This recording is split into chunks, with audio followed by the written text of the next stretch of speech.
Now, the rest of the story. And here we go.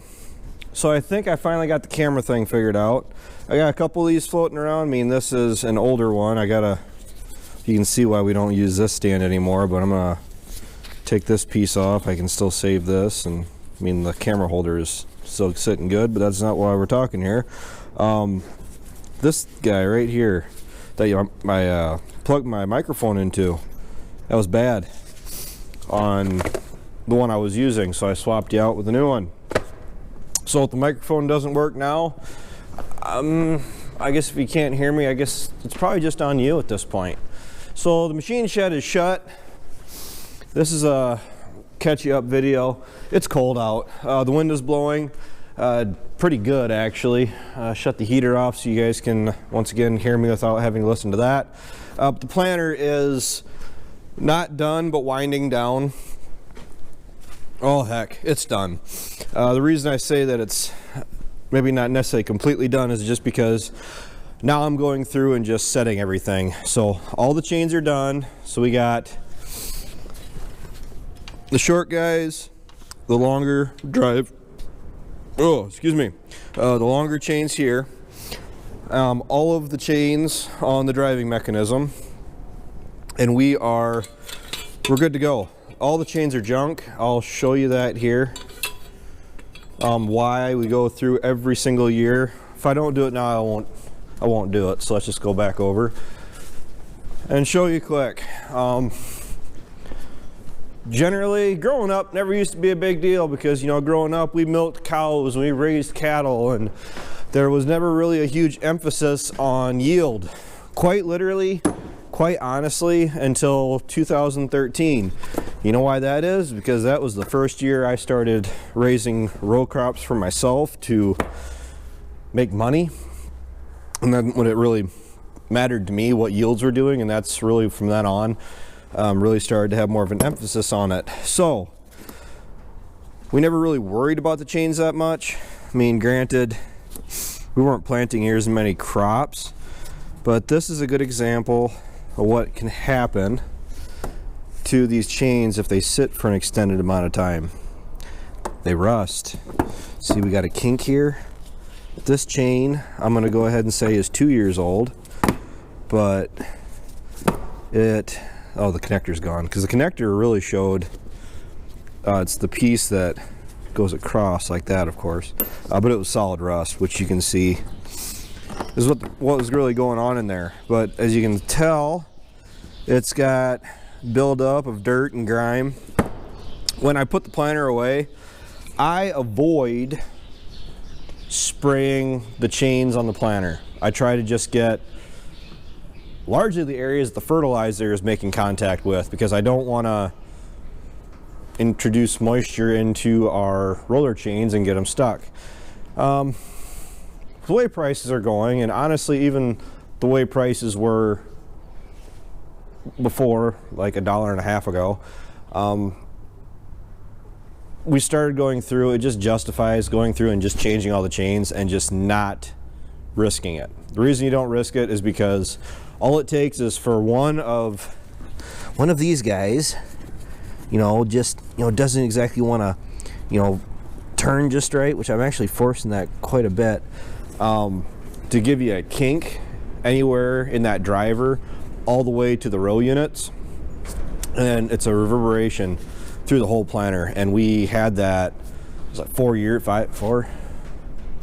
ago, and we went through, and it was, at least we caught it was a chain on the driver, and that definitely fixed our problem for that season. But then realizing that until we go to electronic drives and eliminate all the chains and stuff like that, it makes sense just to do this. Couple $100, more of a time burner than anything, because it's 12 rows that you got to go through and it's repetitive. And what really slowed me down was doing the gauge arms and the C disc openers. Now, what I try to, here we go. I try to spray our roller chains with, like in season definitely, and even post season when I put the planter away, it's actually John Deere's synthetic dry film lubricant. So you can spray this whole can onto a roller chain and you can't tell hardly that you put any of this on it. Some guys don't like that. Talking to my my parts guy friend, some guys would rather put down a liquid spray that has the chains dripping. But the problem is when you have a wet lubricant like that, then you get the dirt buildup and the grime built up. So that is why I try to use the dry film stuff all season, and it works. It definitely shows in the emergence. It shows on our seed spacing. This planter is pretty much doing as good as it can do for the way it's currently set up. We're constantly changing it, it seems, but we can't really, I can't really cash flow putting electronic drives on it right now. Expensive, expensive, expensive. But I cheat. The reason how I cheat when it comes to setting the seed depth on these, because I plant soybeans at 1.5 inches deep, plus figuring that I'm going to go through and harrow them, because I do like going through and, you know, harrowing the fields down. It smooths everything out. But even for corn, I put it at 2.5 inches. Well, 2 to 2.5 inches. So I actually have it set in the couple of years that we've been running the planter where the settings are consistent every year, where I went through, not in all of them, and I don't have my light on me. Wow, that is terrible. You guys can't see anything. I'd say just trust me, but I don't think any of you are about to trust me. I mean, I wouldn't recommend it either. You'd probably wake up in a bathtub full of ice cubes, missing a kidney. I don't have a flashlight on me. But what we're gonna do, for an as example, over here, oh, is my power cord gonna reach without destroying the absolutely awesome. So right here I have a mark and it says soybeans written with a Sharpie, where I got to put this arm. So this side I put right there, and then if you go over here, which don't worry, I'll take you over there, there's another Sharpie mark right there, and I go through and lift that one in, so I make sure it's set right there and set right there, and this row is currently set for the right soybean depth, or right seed depth for my soybeans. So we're sitting awesome there. Gonna go through, change out the finger pickups for the bean cups on all the seed rows. Gonna put those on, clean up all of our tools. I gotta get the seed box extensions yet. I'm probably gonna do that tonight. My phone's ringing, so who knows who's looking for me. Dad and Ryan are out hauling manure because it's like 20 some degrees out, and the fields have definitely firmed up. We could be doing tillage if we had a whole lot of tillage to do, but we don't. So we haul manure, fixed fence last couple days. That's why it seems like this planter is taking forever to do. I'm gonna put water in the fertilizer tank, check the screens and all that stuff, make sure they're, which they are clean. Make sure all of the fertile lines are clean, grease it.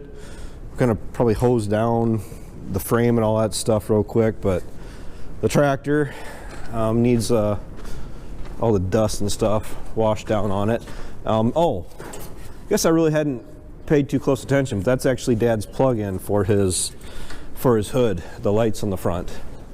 So that is really just a catch you up on the planter. The next video you guys are going to see from me, the seed box is going to be on, and hopefully this thing will be folded up and forgotten about for a little while. I got a bunch of before planting panic stuff that needs to be done, you know, dirt work and seeding and a bunch of random jobs, but welcome to the farm, right? So with that, thanks for watching, thanks for tuning in. Take care, take it easy, keep in touch. I'll talk to you later.